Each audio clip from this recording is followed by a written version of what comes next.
noite, crianças. Tudo bem com vocês? Graças a Deus, estamos juntos novamente para mais um culto de louvor ao nosso Deus.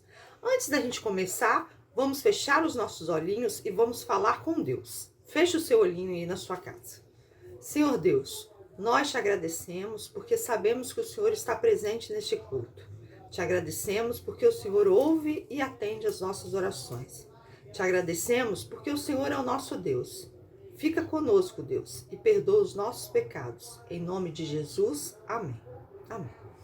Hoje eu queria falar para vocês sobre um versículo que está escrito no Salmo, livro dos Salmos. O livro dos Salmos é o livro que fica no meio da Bíblia.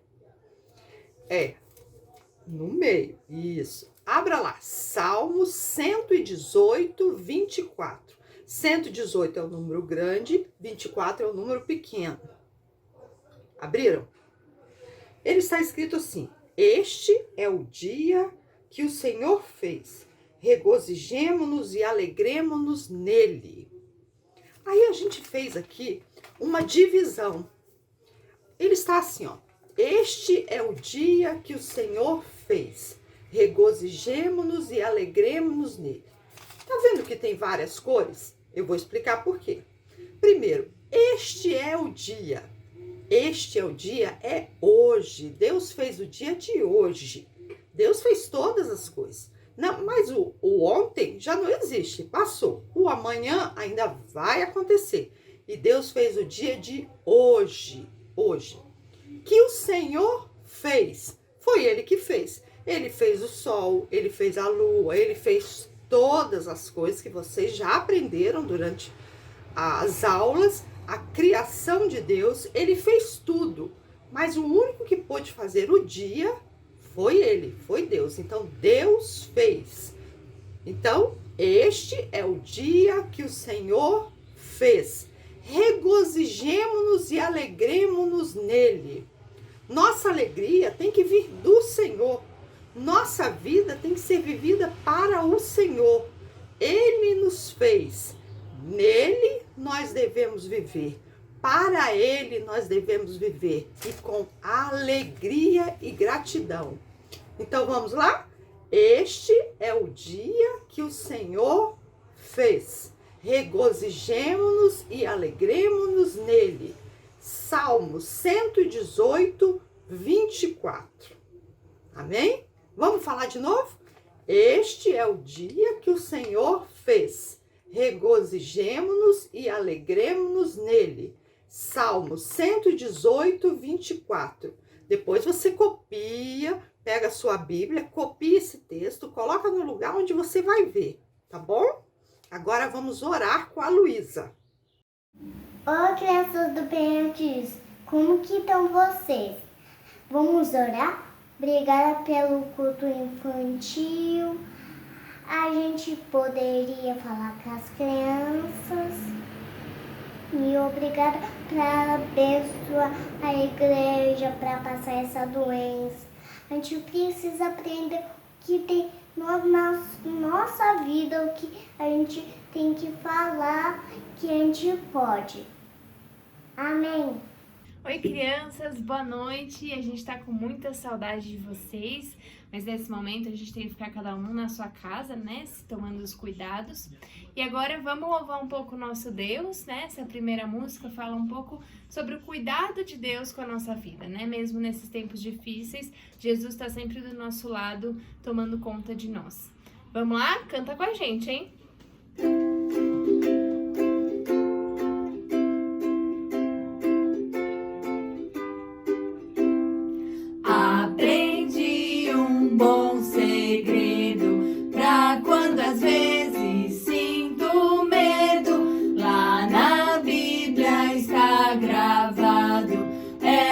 Jesus me diz, Ele diz que está comigo, mesmo no meio do perigo. Quando às vezes sinto medo, lembro que a Bíblia diz. Começo. Aprendi um bom segredo, pra quando às vezes sinto medo, lá na Bíblia está gravado.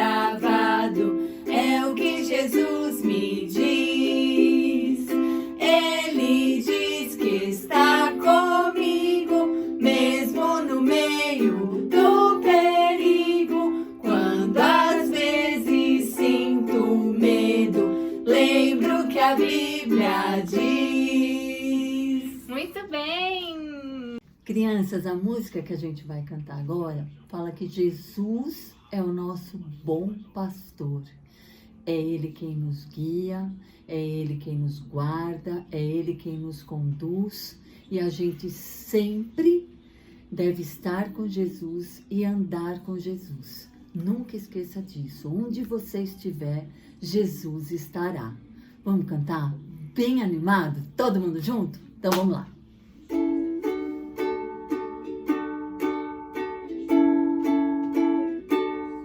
Meu bom pastor é Cristo, com Ele andarei. Conduz-me às calmas águas, com Ele andarei. Sempre, sempre, com Ele andarei. Sempre, sempre, com Ele andarei. Meu bom pastor é Cristo, com Ele andarei. Conduz-me às calmas águas, com Ele andarei. Sempre, sempre, com Ele andarei. Sempre, sempre, com Ele andarei. Muito bem, crianças. Deus abençoe vocês. Crianças, essa música que a gente vai cantar agora fala que nós somos felizes em qualquer momento porque nós temos Jesus no nosso coração. Jesus entrou no nosso coração e nos salvou. Então nós somos felizes em qualquer momento, até no meio da pandemia, não é? Porque nós temos Jesus. Então vamos cantar isso com bastante alegria e fazendo gestos. Vamos ver? Todo mundo junto? Vamos lá então.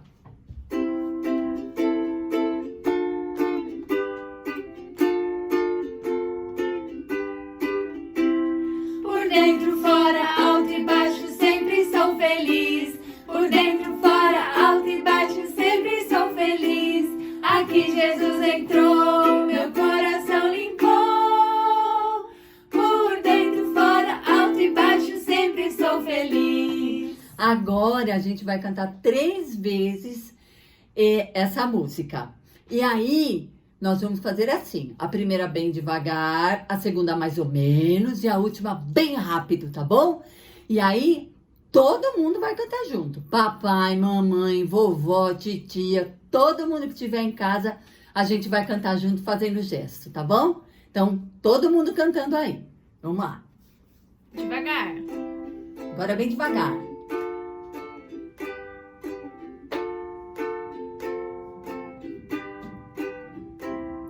Por dentro, fora, alto e baixo, sempre sou feliz. Por dentro, fora, alto e baixo, sempre sou feliz. Aqui Jesus entrou, Limpou meu do coração pecado. limpou. Por dentro, fora, alto e baixo, sempre sou feliz. Por dentro, fora, alto e baixo, sempre sou feliz. Por dentro, fora, alto e baixo, sempre sou feliz. Aqui Jesus entrou, meu coração limpou. Por dentro, fora, alto e baixo, sempre sou Bem feliz. rápido. Por dentro, fora, alto e baixo, sempre sou feliz. Por dentro, fora, alto e baixo, sempre sou feliz. Aqui Jesus entrou, meu coração limpou. Por dentro, fora, alto e baixo, sempre sou feliz. Por dentro, fora, alto e baixo, sempre sou feliz. Por dentro, fora, alto e baixo, sempre sou feliz. Uhul! Tchau, criança! Tchau! Muito boa noite, meus queridinhos e minhas queridinhas. Eu sou o Pastor Léo e estou aqui mais uma vez com vocês para trazer um pouquinho da palavra do nosso Deus à sua vida. Estou muito feliz por estar aqui com vocês. Estou voltando de férias. Depois de 15 dias, estou 100% recuperado, descansado e pronto para mais esse semestre que possa ser uma bênção nas nossas vidas. Queridos, o texto que nós vamos ler hoje está lá no Evangelho de Mateus, capítulo 5, a partir do versículo 21. Então, corre pegar a sua Bíblia, se você já não está com ela. E se você já está com ela, abre lá. Mateus, capítulo 5, a partir do versículo 21. Vamos lá? Mateus, capítulo 5, a partir do versículo 21, diz assim: Ouvistes que foi dito aos antigos: não matarás, e quem matar estará sujeito a julgamento. Eu, porém, vos digo que todo aquele que sem motivo se irar contra o seu irmão estará sujeito a julgamento, e quem proferir um insulto a seu irmão estará sujeito a julgamento do tribunal, e quem lhe chamar tolo estará sujeito ao inferno de fogo. Se, pois, ao trazeres ao altar a tua oferta, ali te lembrares de que teu irmão tem alguma coisa contra ti, deixa perante o altar a tua oferta, vai primeiro reconciliar-te com teu irmão, e então, voltando, faze a tua oferta. Entra em acordo sem demora com o teu adversário, enquanto estás com ele a caminho, para que o adversário não te entregue ao juiz, o juiz ao oficial de justiça, e sejas recolhido à prisão. Em verdade te digo que não sairás dali enquanto não pagares o último centavo. Ouvistes que foi dito: não adulterarás. Eu, porém, vos digo: qualquer que olhar para uma mulher com intenção impura no coração, já adulterou com ela. Se o teu olho direito te faz tropeçar, arranca-o e lança-o de ti, pois te convém que se perca um dos teus membros, e não seja todo o teu corpo lançado no inferno. E se a tua mão direita te faz tropeçar, corta e lança de ti, pois te convém que se perca um dos teus membros, e não vá todo o teu corpo para o inferno. Também foi dito: aquele que repudiar sua mulher, dê-lhe carta de divórcio. Eu, porém, vos digo: qualquer que repudiar sua mulher, exceto em caso de relações sexuais ilícitas, a expõe a tornar-se adúltera. E aquele que casar com a repudiada comete adultério. Também ouvistes que foi dito aos antigos: não jurarás falso testemunho, mas cumprirás rigorosamente para com o Senhor os teus juramentos. Eu, porém, vos digo: de modo algum jureis, nem pelo céu, nem pela terra, por ser estrado dos seus pés, nem por Jerusalém, por ser cidade do grande rei. Nem jures pela tua cabeça, porque não podes tornar um cabelo branco ou preto. Seja, porém, a tua palavra sim, sim, não, não. O que disto passar vem do maligno. Ouvistes que foi dito: olho por olho, dente por dente. Eu, porém, vos digo: não resistais ao perverso, mas a qualquer que te ferir na face direita, volta-lhe também a outra. E ao que quer demandar contigo, atirar-te a túnica, deixa-lhe também a capa. Se alguém te obrigar a andar 1 milha, vai com ele 2. Dá a quem te pede, e não voltes as costas ao que deseja que lhe emprestes. Ouvistes que foi dito: amarás o teu próximo e odiarás o teu inimigo. Eu, porém, vos digo: amai os vossos inimigos e orai pelos que vos perseguem, para que vos torneis filhos do vosso Pai celeste, porque ele faz nascer o seu sol sobre maus e bons, e vir chuva sobre justos e injustos. Porque se amardes o que vos amam, que recompensa tendes? Não fazem os publicanos também o mesmo? E se saudardes somente os vossos irmãos, que fazeis demais? Não fazem os gentios também o mesmo? Portanto, sede vós perfeitos, como perfeito é o vosso Pai Celeste. Feche seus olhos, curve a sua cabeça, vamos orar ao nosso Deus. Santo e maravilhoso Deus, eu quero te agradecer pela sua palavra. Obrigado porque ela é poderosa, eficaz para nos transformar segundo a sua boa vontade. Quero te pedir, ó Deus, pela minha vida, pela vida do pastor Léo, que o Senhor me use neste momento, que o Senhor afaste de mim todo o pecado, que nesse momento, Pai, toda palavra que eu disser seja a palavra que o Senhor está querendo dizer aos nossos queridinhos que estão acompanhando. Quanto a eles, Pai, eu também quero te pedir que o Senhor os abençoe, que o Senhor encontre morada nos seus corações e que essa palavra que será proferida nessa noite possa encontrar, ó Deus, um terreno fértil, que essa palavra possa criar raízes e frutificar no seu tempo. Que no nome de Jesus o Senhor os abençoe e os transforme. Amém. Queridinhos e queridinhas, vamos lá. Nós, nesse mês, estamos estudando a respeito do Sermão do Monte. O sermão que o nosso Senhor Jesus Cristo contou aos seus discípulos, trouxe aos seus discípulos. Vamos retomar algumas coisas importantes aqui. Jesus havia acabado de começar o seu ministério e então ele chama esses discípulos para o seguirem. Para o que mesmo? Nós já vimos isso nos outros dias. Jesus chamou os seus discípulos para que esses discípulos aprendessem com Jesus como eles deveriam falar, como eles deveriam se comportar, o que eles deveriam fazer, o que eles não deveriam fazer, para que aqueles discípulos vivessem como Jesus vivia. Olha que legal! E então, Jesus começa a ensinar os discípulos a respeito de um assunto que é muito importante. E eu quero que você guarde no seu coração essa palavra, tá bom? Este assunto é a lei do nosso Senhor. Como Jesus cumpriu a lei do nosso Senhor. Então vamos lá. Jesus, quando ele começa a contar para os discípulos a respeito da lei do nosso Deus, ele está querendo nos ensinar algo muito precioso aqui. Mas antes de entrarmos naquilo que Jesus está nos ensinando, vamos entender por que Deus nos deu leis. Você já se perguntou por isso? Por que a gente tem lei? Vamos lá. Deus nos deu leis para 3 propósitos principais. Vamos lá. 3. O primeiro deles, para nos apontar um caminho. Então, quando Deus dá a sua lei para o seu povo, Deus está querendo instruir o povo a como o povo deveria viver, a como o povo deveria se relacionar entre si, a como o povo deveria adorar o próprio Deus. Então, Deus dá essas leis para que o povo saiba como viver, o que fazer neste mundo. Em segundo lugar, o segundo propósito das leis do nosso Senhor é que essas leis revelam o nosso pecado. Quando nós vemos que Deus dá essas leis ao povo, nós percebemos que o nosso Deus é um Deus santo e no nosso Deus não há pecado, não há maldade. O nosso Deus é um Deus perfeito.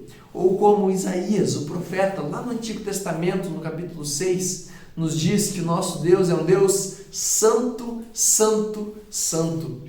No nosso Deus não há pecado. E como que nós percebemos que em nós existe pecado? É olhando para o nosso Senhor.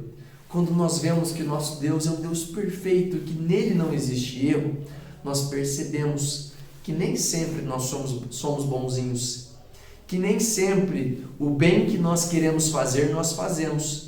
E quase sempre o mal que nós não queremos fazer, esse sim está sempre diante de nós. Não é verdade? Você sempre quis desobedecer aos seus pais? Ou você já os desobedeceu sem querer? Normalmente nós fazemos isso. E a lei do nosso Senhor, queridos, serve para revelar em nós o nosso pecado. Nós precisamos entender que nós somos pecadores. Em terceiro lugar, então vamos lá, retomando, em primeiro lugar, a lei serve para nos apontar um caminho. Em segundo lugar, a lei serve para revelar o nosso pecado. E em terceiro lugar, a lei serve para nos mostrar a necessidade que nós temos de um Salvador. E quem é esse Salvador mesmo? Quero ver se você sabe. Não ouvi direito. Ah, pastor Léo, aqui você está de gorro. Não é por causa disso. Eu estou com gorro por causa do frio. Mas eu quero ouvir. Quem é esse Salvador? Sim, é o nosso Senhor Cristo Jesus. O nosso Senhor Cristo Jesus é o nosso Salvador. Quando nós percebemos que não existe nada nesse mundo que nós possamos fazer para sermos salvos, nós entendemos que nós precisamos de um Salvador. Agora que nós entendemos o propósito da lei de Deus, esses 3 propósitos, nós precisamos entender que o povo de Deus, durante muito tempo, não entendeu esses propósitos. E eles interpretaram a lei de Deus de uma maneira equivocada. Eles erraram ao interpretar esse texto. Por quê? Porque muitos deles viviam de modo a acreditar que a simples obediência deles à lei faria com que eles fossem salvos. Mas você já sabe muito bem que não existe nada que nós possamos fazer neste mundo para que nós sejamos salvos. Existe somente uma pessoa que pôde fazer uma coisa para garantir que todos nós fôssemos salvos. E quem é essa pessoa, mais uma vez? O nosso Senhor Jesus Cristo. E o que Ele fez? Morreu por nós naquela cruz. Mas, pastor Léo, tá aí uma pergunta que eu sempre tive e nunca tive coragem de fazer. Qual a pergunta? Por que Jesus teve que morrer? Deus não poderia ter mandado um anjo, um querubim? Ou não poderia ter sido uma outra pessoa? Jesus, Ele é o único que poderia ter morrido por nós naquela cruz. Por quê? A Bíblia nos fala que o salário do pecado é a morte. Qual pessoa nesse mundo não tem pecado? Não existe. Todas. Pastor Léo, a minha mãe é uma mulher santa. Ela é santa porque ela foi santificada pelo nosso Senhor. Mas ela erra. Ela já cometeu muitos pecados. Ah, mas pastor Léo, mais santa que minha mãe é a minha avó. Ela ora o dia inteiro. O joelho dela é desse tamanho de tanto que ela ora. Mas mesmo assim a sua vozinha peca. Todos nós temos na nossa natureza o pecado. Mas Jesus não é como nós. Jesus nasceu de uma mulher, Maria, mas Jesus foi concebido pelo poder do Espírito Santo. Em Jesus não existe pecado. Jesus nunca errou. Jesus nunca cometeu sequer uma desobediência à lei do nosso Senhor. Somente um homem sem pecado poderia pagar o preço para que todos os outros homens fossem mais uma vez aceitos pelo nosso Senhor Deus. Olha que legal. Um anjo pode pecar? Sim. Um homem pode pecar? Sim. O nosso Senhor Jesus Cristo não, porque Ele é perfeito. Jesus, olha que interessante, Ele é quem cumpre a lei do nosso Senhor de maneira perfeita. Como assim, pastor Léo? Como que Jesus conseguiu fazer isso? Jesus, Ele é o caminho. João capítulo 14, versículo 6, Jesus está reunido com os seus discípulos, igual aqui. E Ele fala para os seus discípulos o seguinte: eu sou o caminho, a verdade e a vida. Qual é a primeira palavra que Ele usa? Caminho. Por que Jesus fala que Ele é o caminho? Porque Jesus, quando Ele cumpre a lei do nosso Senhor, Ele nos mostra de maneira perfeita qual é o caminho que nós devemos trilhar, como nós devemos viver, o que nós devemos fazer e o que nós não podemos fazer, o que alegra a Deus e o que não alegra a Deus. O nosso Senhor Jesus Cristo é o homem perfeito, é o humano perfeito, e Ele viveu como nós. Ele pisou nesse chão, Ele comeu da comida que nós comemos, Ele bebeu da água que nós bebemos, Ele enfrentou as tentações que nós enfrentamos, mas diferente de nós, Ele não pecou, e por isso Ele é o exemplo perfeito de homem, o qual nós devemos seguir por este caminho. Em segundo lugar, Jesus revela também o nosso pecado. Quando nós olhamos para as nossas vidas, e por mais obedientes, por mais piedosos que nós sejamos, quando nós olhamos para Jesus, nós percebemos que nós somos muito pecadores. Olha que legal isso. O nosso parâmetro para comparação não é uma outra pessoa, mas é o próprio Cristo Jesus, o nosso Deus vivo que se fez homem. Normalmente, queridos, eu já quero compartilhar com vocês uma história. Nós olhamos para o nosso mundo, nós olhamos uma pessoa que é desobediente, alguém da nossa escola, e nós pensamos: mas eu sou muito mais santo que aquela pessoa, por exemplo. Mas o nosso objeto de parâmetro não é o nosso amiguinho da escola, não são os nossos pais, porque todos eles são pecadores. O nosso objeto de parâmetro é o nosso Senhor Jesus Cristo, o qual não tem pecado, no qual não existe erro, não existe mácula. E em terceiro lugar, Jesus é o nosso Salvador. Jesus é aquele que não tem pecado. Jesus é aquele que não tem erro. Jesus é o único que cumpriu toda a lei do nosso Senhor. Querido, deixa eu te contar uma curiosidade. Você sabe quantas leis do nosso Senhor nós encontramos só no Antigo Testamento? 613 leis. E o nosso Deus, o Senhor Jesus Cristo, cumpriu todas elas. Nós, ao longo da nossa vida, iremos desobedecê-las várias, mas nós precisamos lutar para obedecê-las. Não para que nós sejamos salvos pelo nosso comportamento, pelo nosso merecimento, mas porque nós fomos salvos por Cristo Jesus. Então, nós queremos viver como Deus deseja que nós vivamos. Que nessa noite você possa entender que a lei do nosso Deus não é uma lei que simplesmente limita a nossa vida, mas a lei do nosso Senhor permite que nós possamos viver como o nosso Deus deseja que nós vivamos. Que Jesus te abençoe, querido, e que o Espírito Santo de Deus te capacite a cada dia deixar de você ser você mesmo e se tornar cada vez mais parecido com o nosso Mestre Jesus. Que Jesus te abençoe.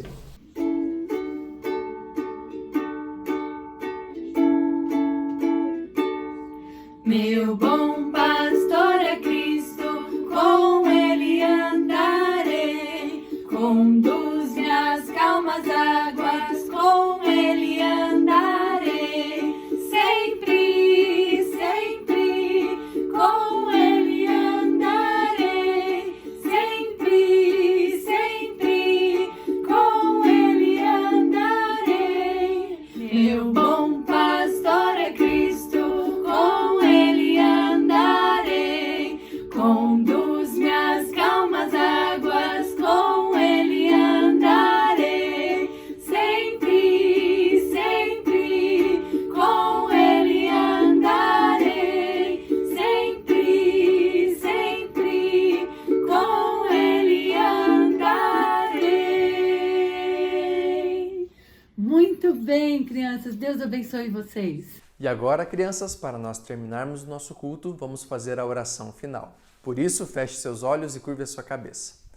Santo e maravilhoso Deus, eu quero te agradecer por esse dia.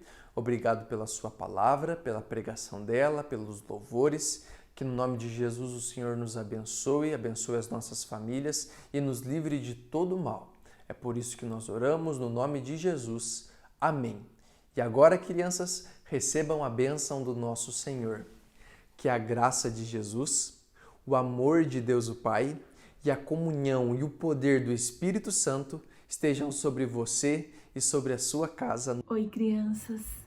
Vocês sabem que toda vez que um culto acaba, como esse que está acabando agora, o meu coração se enche de alegria quando eu paro para pensar que Deus se preocupa conosco o tempo todo, que Ele nos fez únicos e especiais, que a cada culto Ele prepara o que Ele precisa nos ensinar e o que o nosso coração precisa aprender. Não é muito bom saber que Deus é um Deus que cuida de nós e se preocupa com todos os detalhes da nossa vida? É muito bom, não é? Então, hoje nós faremos uma atividade que vai provar como Deus se preocupou quando fez cada um de nós. Como será? Vocês já ouviram falar em impressão digital? Sim, não é? Olha o que nós faremos hoje. Você só vai precisar de tinta ou de uma carimbeira. Será que você tem uma carimbeira aí na sua casa? É mais difícil de encontrar. Então você vai pegar a tinta, pede para a mamãe um pratinho que você possa usar e vai colocar bem pouquinho, combinado? Porque senão a nossa experiência não vai dar certo. Depois você vai separar papel e vai convidar algumas pessoas aí da sua casa para participar com você, combinado? Você vai pegar o seu dedo, molhar na tinta só um pouquinho, senão não dá certo, combinado? E depois que você molhar a sua impressão digital, você vai carimbá-la aí na folha de papel. A sua, da vovó, da mamãe, do papai, da tia, do irmão, de todo mundo que tiver aí, combinado? Depois você vai ter que ter um pouquinho de paciência, porque você vai ter que esperar secar. Depois que ela secar, será que aí na sua casa você tem uma lupa? Você vai observar como as impressões digitais de todas as pessoas aí da sua casa são diferentes. Todos os tracinhos que a gente tem no dedo, eles estão organizados em desenhos diferentes. Você pode pegar a sua lupa e fazer aí essa observação. Se você não tiver uma lupa, não tem problema. A olho nu, você vai conseguir mesmo, tá bom? Mas depois que essa tinta secar, você ainda pode fazer uma coisa muito mais legal, que continua lembrando como Deus fez todos com muito amor e carinho, como Ele planejou toda a criação lá no início. Você vai pegar uma canetinha e você pode criar em cima das suas impressões digitais. Eu já tinha separado uma aqui, ó, para deixar sequinha pra gente. Eu coloquei elas separadinhas para você entender o que a gente vai fazer, tá? Então, uma impressão digital pode virar um gatinho. Olha só como é fácil. Eu fiz as orelhas, o bigode e o olhinho. O que será mais que a gente pode fazer da criação, hein? Eu vou fazer um coelho. Eu só fiz a boquinha, os bigodes e a orelha. Olha só, já temos um gato e um coelho. Agora eu vou fazer um peixe. Fiz o olho, fiz a boca, fiz a cauda.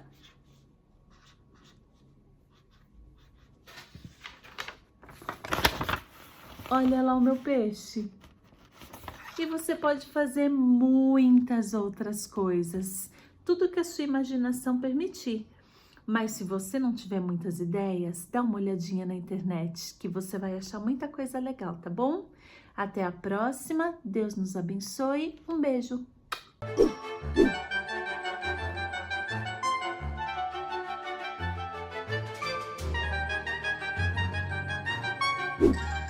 Pastor, o que é calvinista? Essa é fácil, Rebequinha. Calvinista é alguém que é calvo, que não tem cabelo. Brincadeira, essa não é a resposta. Calvinista, ela é um movimento que surgiu lá no século XVI, que se originou principalmente com um homem chamado João Calvino. João Calvino, um teólogo reformado, ele tinha como principal intuito trazer a sua teologia, a palavra do nosso Senhor, a todos os âmbitos da existência humana. Por quê? Porque naquela época era muito comum as pessoas segmentarem a vida. Vou exemplificar isso para você, Rebequinha. Vamos lá. Tem a minha vida profissional, a minha vida na minha casa, a minha vida na igreja. Na igreja, eu serei crente. Na minha casa, eu serei mais ou menos crente. E no meu trabalho, eu não serei nada crente. Calvino, então, ele tenta trazer a teologia, trazer a palavra do nosso Senhor e mostrar que nós somos um ser integral, que a nossa fé cristã, ela deve ser vivida integralmente em todos os âmbitos da nossa existência. Normalmente, quando nós falamos de calvinismo, nós também falamos a respeito de soteriologia. Olha que termo difícil. Soteriologia é a doutrina da salvação. Um dos principais assuntos que Calvino trata, é a salvação. Por quê? Porque naquele contexto existia um grupo de pessoas dizendo que a salvação ela dependia de algo que nós, seres humanos, poderíamos fazer. E então Calvino ele defende que não, que a nossa salvação ela não depende daquilo que nós fazemos, mas depende exclusivamente daquilo que Cristo fez por nós. Calvino também defendia que todos nós somos pecadores, que quando nós nascemos, nós já nascemos nos nossos pecados. Enfim, essas são apenas algumas áreas principais do calvinismo. O calvinismo, se você for estudar ele, a cada pontinho, você vai perceber, Rebequinha, que um simples vídeo do Pastor Léo não é suficiente. Mas só para você ter uma base aí, para você entender um pouquinho o que é calvinismo. Nós, da Igreja Presbiteriana da Penha, nós somos calvinistas. O calvinismo faz parte da nossa doutrina, tá bom? Rebequinha, que Jesus te abençoe. Muito obrigado pela sua pergunta. Pastor, eu queria saber se o inferno fica embaixo da gente. Vamos lá, Estherzinha. Precisamos entender uma coisa. A primeira coisa é que o inferno existe. Muitas pessoas dizem que o inferno é um mito. Não. Jesus, durante todo o seu ministério, ele fala do inferno. O texto que nós expomos hoje, lá em Mateus capítulo 5, fala várias vezes de inferno. Então nós precisamos entender que o inferno existe. Então vamos lá. O que acontece quando nós morremos? Aqueles que encontraram em Jesus Cristo, que foram resgatados pelo poder do Espírito Santo, passarão então a aguardar o dia do juízo. Aguardarão aonde? Desfrutando de uma maneira ainda não plena, mas já da presença do nosso Senhor Jesus Cristo. Para aqueles outros que morreram como ímpios, que não conheceram a Jesus, que morreram nos seus pecados, nós entendemos, e a palavra de Deus nos mostra que eles serão separados do seu corpo, então o corpo ficará aqui na terra e a sua alma passará já por grande tormenta. Mas quando o dia do juízo chegar, este corpo será regenerado. Daqueles que estão aguardando com o nosso Senhor, esse corpo será incorruptível, será um corpo perfeito. Já desses que morreram longe dos caminhos do nosso Senhor, não será um corpo como o nosso. Será um corpo que sentirá dor. Será um corpo passível de todo sofrimento. A Bíblia nos fala, principalmente em Apocalipse, que nesse dia, quando Jesus então restaurar aqueles que são dele, ele jogará junto com Satanás para o fogo do inferno todos aqueles que não acreditaram no nosso Senhor. Então o que a gente entende? Que essas pessoas terão um corpo e que elas serão jogadas para o sofrimento eterno. Existirá um lugar para isso. Nós não sabemos qual é o endereço, se embaixo da terra, se em algum lugar. O que nós sabemos é que este lugar será um lugar de dores que nós não conseguimos nem imaginar quão fortes serão. Então que isso também sirva para nos lembrar, Estherzinha, que todos os dias nós precisamos olhar para o nosso Jesus e lutar contra o pecado para nos tornar mais parecidos com Ele. Lembrando que quando Jesus nos resgata, Ele nos resgata para vivermos como Ele. Estherzinha, muito obrigado pela sua pergunta e muito obrigado pelas suas orações. Gente, sabia que a Estherzinha mandou uma mensagem para o Pastor Léo quando descobriu que o Pastor Léo estava doente? Estherzinha, que Jesus te abençoe. Você é uma bênção. Queridos, vocês que querem participar do Que Palavrinha, enviem as suas perguntas e eu terei o prazer de respondê-las. Que Jesus os abençoe.